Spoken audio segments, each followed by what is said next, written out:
and welcome to healthyhouseplants.com, where we teach you all about gardening in the great indoors. If you'd like to support our show, please use our Amazon affiliate link below. Today I'm going to talk about how to prevent overwatering. Preventing overwatering is really important so that your plants are nice and healthy and happy, like all these pretty plants here.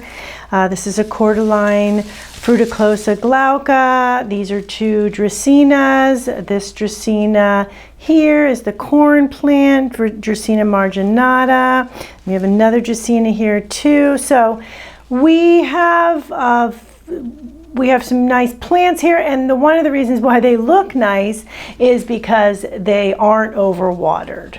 And overwatering is very common. It's probably it probably is the most common cause of houseplant death is overwatering. And definitely watering problems are at the top of the list. So in this video, I'm going to tell you how to prevent overwatering. So some tips to help you prevent overwatering for your indoor garden. So first of all, know the plant.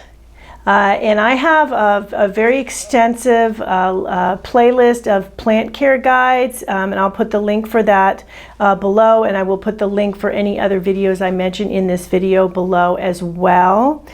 And so just know the plant. Some plants like to be a little bit moister. Some plants like to be on the dry side. Some plants like to, obviously succulents, cactus like to go dry all the way, but there are some plants that like to be almost dry. Then there are some plants that like to be consistently moist. So it's really important to know what the plant you're growing prefers in terms of moisture levels in the soil, and that would be continued moisture levels, what the plant likes on a continuous basis in the soil. So if you read consistently moist or you hear consistently moist, then that means you don't want to dry out that houseplant. Let that houseplant dry out.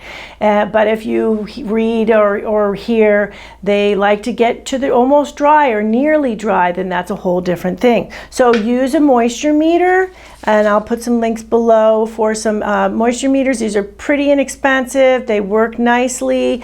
A lot of plants, a rule of thumb is when the gauge in here, when you stick the prong in, the probe in, and the gauge on here reads 4, then that's a lot. For a lot of plants, that's the time to water. It still means there's some moisture in the soil, but it is not all the way dried out. You get into the 3 and 2 on this thing, and it's pretty dried out. However, as mentioned, if it says consistently moist, you may want to be at a 5 or even a 6 for that plant. Maidenhair fern is one of those. You don't want it to dry out. So as mentioned, know the plant, research it a little bit, find out before you have a watering mishap with the plant.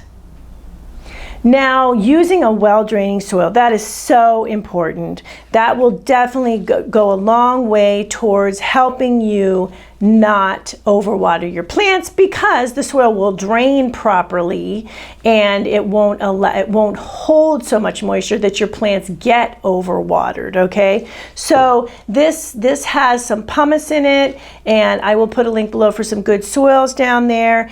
And I do have a pumice product. I'll put a link below for that as well. So this will drain especially the pumice in there, and perlite is common in a lot of soils. That also works well, and it will allow for drainage, which will help you prevent overwatering. However, you really need to do all of these things together to prevent overwatering. So even though you have a good soil, if you're overwatering and not testing with a moisture meter or with your finger, you can also test with your finger. Generally speaking, you want to go down 1/2 to 2 inches depending on how big the plant is. The smaller the plant, the less far down you need to go. So your finger can also be used besides a moisture meter. Oh, and another thing I didn't mention is a wooden skewer. You put the skewer in, and if it comes out with moist soil on it, it's still moist in there. If it comes out with dry soil on it or no soil on it, it's dry in there.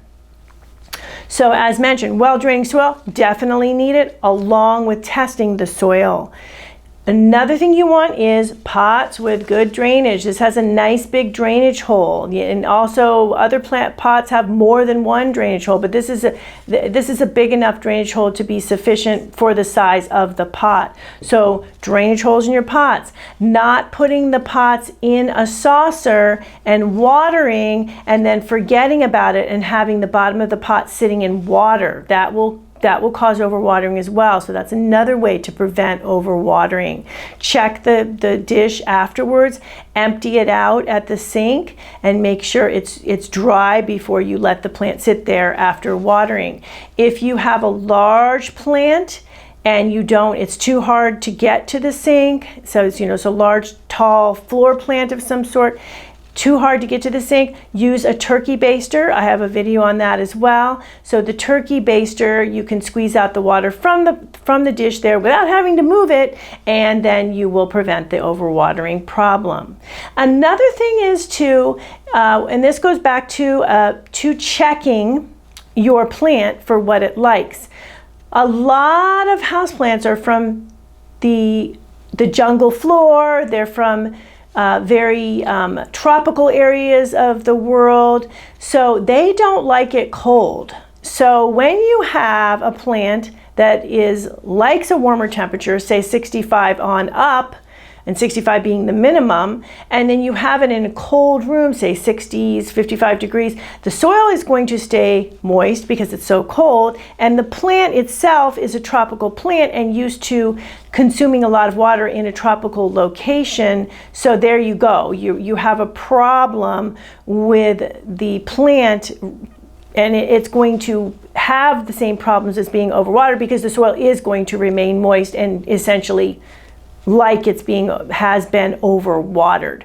So in that case, once again, knowing your plant, putting your plant in the correct temperature in your home, and that may mean moving it to a warmer area of the house. It may be moving it during the winter months, say, when it's colder, and then you could move it back to another place where it's warmer again when it gets warm outside.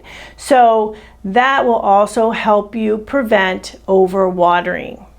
And then just listen to that voice that tells you when you think you need to water just because it's been a week, but a tiny voice says, don't water, it doesn't need it yet.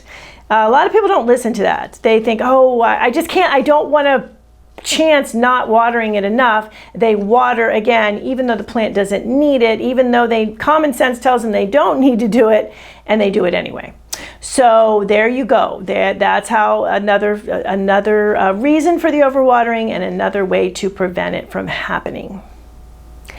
Thank you for stopping by today. Please leave any comments about any indoor gardening tutorials you'd like to see.